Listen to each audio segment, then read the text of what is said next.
Hey, this is Willie. Got a project update for you guys. I replaced my rotors in the front, as well as the brake pads, which I can't really show you too well. Yeah, the rotors that were on here were warped and actually thin on the inside, so they were shot. But I wanted to take it for a test run to see what they were like before I went replacing them, and obviously they were junk. Now, I had to replace the rack and pinion up here.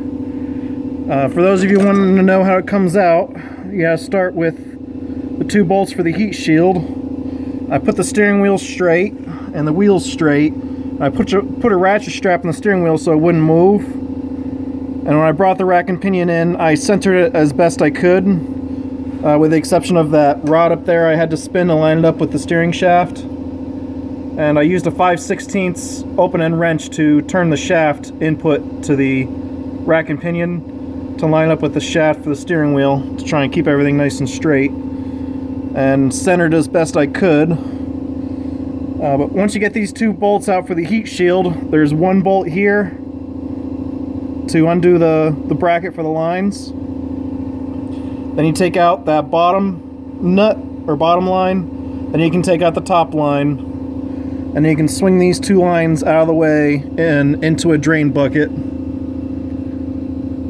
And then the rack and pinion comes out with 4 bolts on top.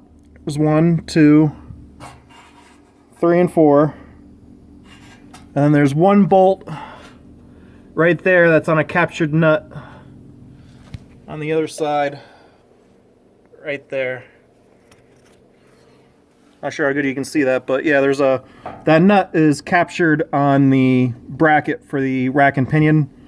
So you gotta come in with a socket through this hole to get the bolt out, which is the same size bolt as the two on top here. The bolts on this side are shorter, and the 2 bolts over here are longer. And I put all the bolts in loosely before I tightened them down. Then I started with these 2 bolts tightening down, then I tightened those 2, and then I tightened down the one in there. Then I got the bracket in for the line. In case you're wondering which line was which, this bottom line is running up to the pump. The bottom line runs up to the pump, and then the top line runs right over here to the cooler, and then back up to the pump. In case you're wondering which one was which. But they only went in here one way, so that wasn't a big deal. I had to take the exhaust out to get room on top here to get this out. And you have to fish this rack and pinion from the driver's side. You can't fish it from the passenger side. There's not enough room because of the accessories up there. But just thought I'd give you guys some information on that. All nice and brand new.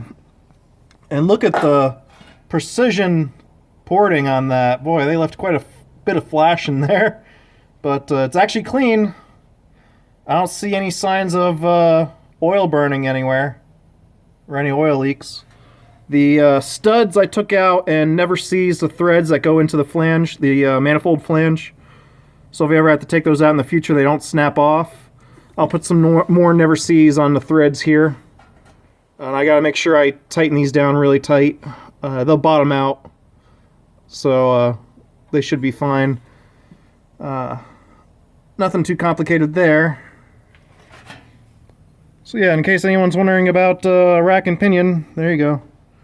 Now one thing I had to do is this boot kind of gets pushed back into the sleeve here, and you can usually get that up high enough to get at the bolt in the shaft. I actually had to swap this plastic collar off of the other rack and pinion, and I use Loctite on the bolt that holds that shaft tight, and I crank that nice and tight so it won't move or come loose. That's really important that doesn't come loose. Because you don't want your shaft coming off when you're driving down the road. Yeah, that's about it. But I got some more to talk about. Let me get out from underneath this car and I'll show you what I've been doing underneath the hood. Okay, I put a new thermostat in to hopefully get it to warm up a little bit faster in the colder weather. I still need to get a coil and spark plugs, but I don't have the money for it yet. It'll run fine. It's just the check engine light comes on now and then. And I tried to get the wheels aligned as best I could with the rear wheels.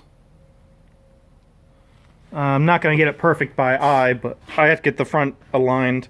I have tie rod ends for the back. I just have to put them on later, because once again I don't have the money to get that done right now. So plucking away at it.